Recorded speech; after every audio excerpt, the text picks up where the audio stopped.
Halo rebaners, dimanapun Anda berada, bagaimana kabarnya? Balik lagi bareng saya, perawat terkece, terkeren, terupdate, terserah mau bilang apa. Oke kawan, di video kali ini kita akan sama-sama membahas tentang salah satu materi yang akan diujikan di SKB CPNS 2021. Salah satunya adalah standar keselamatan pasien. Oke, seperti biasa, sebelum lanjut silahkan atur posisi rebahan terbaik Anda, pasang headset, dan kita putar intronya dulu.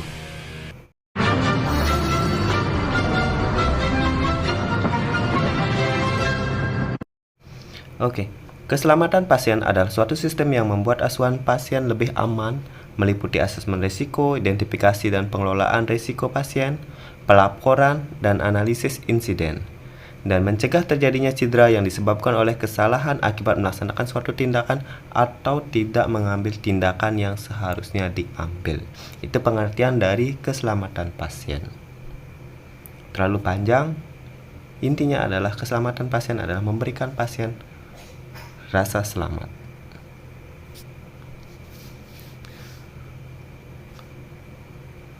Oke, setiap fasilitas pelayanan kesehatan harus menyelenggarakan keselamatan pasien yang menerapkan pertama, standar keselamatan pasien, yang kedua, sasaran keselamatan pasien, yang ketiga, 7 langkah menuju keselamatan pasien. Itu sesuai dengan Permenkes. Nah, adapun insiden yang muncul di fasilitas pelayanan kesehatan meliputi yang pertama, kejadian potensial cedera atau disingkat KPC. Yang kedua, kejadian nyaris cedera atau disingkat KNC. Kejadian tidak cedera atau disingkat dengan KTC. Kejadian tidak diharapkan atau disingkat dengan KTD. Yang terakhir adalah sentinel. Insiden-insiden ini merupakan soal yang akan muncul di SKB CPNS 2021 bagian keperawatan. Jadi teman-teman harus tahu bagaimana perbedaan di setiap insiden-insiden itu. Bagaimana penanggulangannya, terus larinya kemana.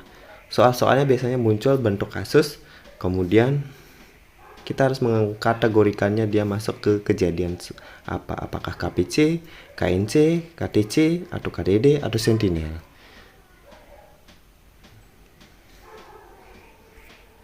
Oke, dalam menentukan pilihan ada trik cara menjawabnya untuk membedakan di setiap insiden. Yang pertama kita mulai dari KPC.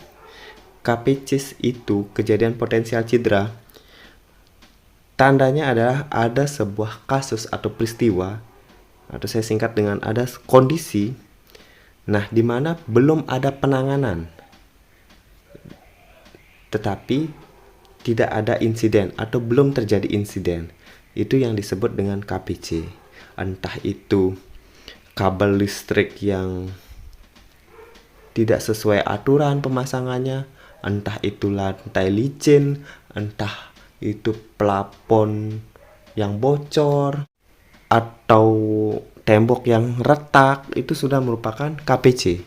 Jadi ada kondisi di mana tembok retak, belum ditangani kan, terus belum ada kejadian insiden, itu namanya KPC. Itu tanda atau kunci untuk mengambil jawaban KPC. Yang kedua, KNC. Ada sebuah kondisi atau sebuah peristiwa atau sebuah kejadian, sudah ada penanganan dan insiden cedera belum terjadi, itu namanya KNC. Paling sering kasusnya adalah ya obat mau diberikan ke pasien, tapi sebelum obat itu diminum, perawatnya sadar, ada kesalahan ini bukan obatnya si pasien A misalnya, dan akhirnya obat itu ditarik dan tidak jadi diberikan ke pasien. Itu masuk ke pelaporan KNC, kejadian nyaris cedera. KTC. Untuk KTC, kejadian tidak cedera, clue-nya adalah ada sebuah kondisi atau peristiwa atau sebuah kasus sudah terjadi insiden. Nah, seperti obat tadi, obat itu sudah diminum sama pasien, tapi pasiennya tidak cedera.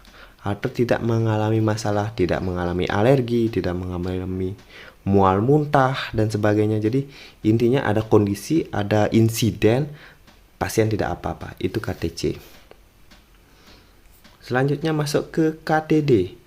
Di KTD ini hampir mirip dengan KTC, tapi perbedaannya adalah pasiennya cedera. Cederanya itu dapat sembuh dan tidak cacat permanen. Itu masuk KTD. Jadi ada kondisi, insidennya terjadi, pasiennya mengalami masalah. Misalnya alergi, seperti kasus obat tadi. Obatnya datang, diberikan ke pasien, pasiennya minum, dan akhirnya timbul alergi. Entah itu mual, muntah, atau badan kemerahan, bintik-bintik. Itu sudah masuk pelaporan KTD. Nah, kalau sentinel, ada kondisi, ada kejadian, ada masalah, insidennya terjadi, dan pasiennya cedera permanen, atau kematian juga masuk ke sentinel. Misalnya, dia minum obat, setelah minum obat itu, efeknya pasien sampai meninggal misalnya, itu masuk ke sentinel. Atau pasien mengalami kebutaan setelah minum obat, itu masuk ke sentinel. Pokoknya mengalami cacat permanen. Jelas ya, ini perbedaannya, begini cara memilah kasus. Jadi teman-teman lebih gampang, ini masuk KPC, ini masuk KNC, ini masuk KTC, ini masuk KTD, ini masuk sentinel. Itu caranya untuk melihat perbedaannya. Kita langsung saja belajar di kasusnya. Kasus pertama, perawat A lupa memasang pengaman pada bed pasien yang risiko jatuh. Pada bed pasien risiko jatuh. Hal ini termasuk insiden apa, itu maksud pertanyaannya. Jadi perawat A-nya lupa memasang pengaman bed. Pasiennya belum jatuh ini. Jadi ada kondisi di mana pasien A lupa, terus bednya itu belum diperbaiki, belum dipasang, belum ada penanganan, pasiennya belum jatuh. Itu masuk ke potensial cedera. Oke, jelas ya, ada masalah, belum ada penanggulangan, pasiennya belum kenapa-napa.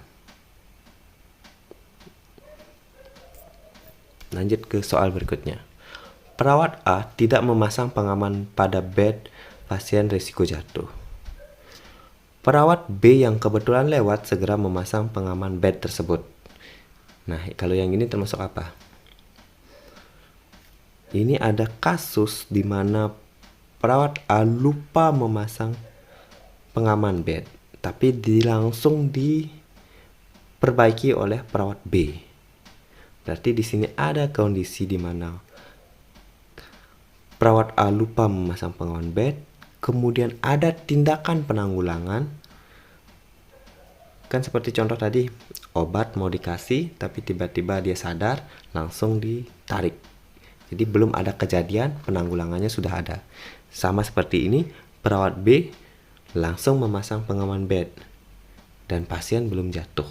Itu masuk ke nyaris cedera. Lanjut. Perawat A tidak memasang pengaman pada bed pasien risiko jatuh. Beberapa saat kemudian pasien terjatuh. Nah, setelah dilakukan pemeriksaan, pasien mengatakan tidak ada keluhan dan tidak ada luka pada pasien tersebut. Hal ini termasuk, lihat di sini ada kondisi di mana pasien A lupa memasang pengaman bed pada pasien risiko jatuh. Terus pasiennya terjatuh, berarti insidennya terjadi, tapi pasien tidak kenapa-napa. Jelas ini kejadian tidak cedera. Oke, lanjut ke soal berikutnya. Perawat A tidak memasang pengaman pada bed pasien risiko jatuh. Beberapa saat kemudian pasien terjatuh dan setelah dilakukan pemeriksaan ada luka memar di paha kanan pasien. Hal ini termasuk kondisinya ada perawat A lupa memasang. Setiap kejadian itu pasti ada kondisi, ada permasalahan. Kita lanjut ke pasiennya terjatuh, berarti ada insidennya sudah terjadi. Pada saat pemeriksaan ada luka memar di paha kanan. Sekarang kita berpikir luka itu bisa sembuh atau tidak, itu aja dulu. Kalau menimbulkan permanen, kecacatan permanen dan tidak bisa disembuhkan, itu masuk sentinel. Kalau bisa disembuhkan, itu masuk KTD. Jelas jawabannya KTD. Lanjut. Perawat A tidak memasang pengaman pada bed pasien risiko jatuh. Beberapa saat kemudian, pasien terjatuh dan setelah dilakukan pemeriksaan, pasien mengalami patah di tangan kanan. Hal ini termasuk jelas. Kondisinya lupa memasang bed, pasiennya insidennya pasiennya jatuh, dampaknya patah di tangan kanan. Kalau patah di tangan kanan ini sudah masuk ke kecacatan permanen. Itu berarti jelas jawabannya adalah sentinel. Oke. Kalau sudah kita tahu kejadian-kejadiannya, atau kalau sudah terjadi insiden, apa yang akan kita lakukan? Yaitu lakukan pelaporan. Untuk sentinel maksimalnya adalah 1 jam setelah diketahui. Jadi ketika ada yang mengetahui ini kejadian sentinel, batasnya sampai 1 jam itu harus sudah terlapor, baik berupa tulisan atau lisan. Yang kedua, kejadian lain baik itu KTD, KPC, KNC, KTC, itu maksimal pelaporannya adalah 2 kali 24 jam. Nah, untuk tindak lanjutnya, yang penerima laporan keselamatan pasien menggrading. Setelah itu dilakukan investigasi. Nah, investigasi ini juga merupakan salah satu materi yang akan diujikan di SKB CPNS 2021, terutama pada teman-teman di klasifikasi nurse. Oke, dan di video berikutnya kita akan bahas tentang investigasi. Jadi teman-teman, saya harapkan like sebanyak-banyaknya, mensupport channel ini agar lebih berkembang, dan saya akan tambah semangat untuk mengupload video-video terkait tentang SKB CPNS keperawatan. Oke, jangan lupa di-share video ini. Semakin banyak like-nya, semakin banyak yang menonton, saya akan lebih sering mengupload video. Oke, saya Gustro pamit undur diri, semoga bermanfaat. Terima kasih.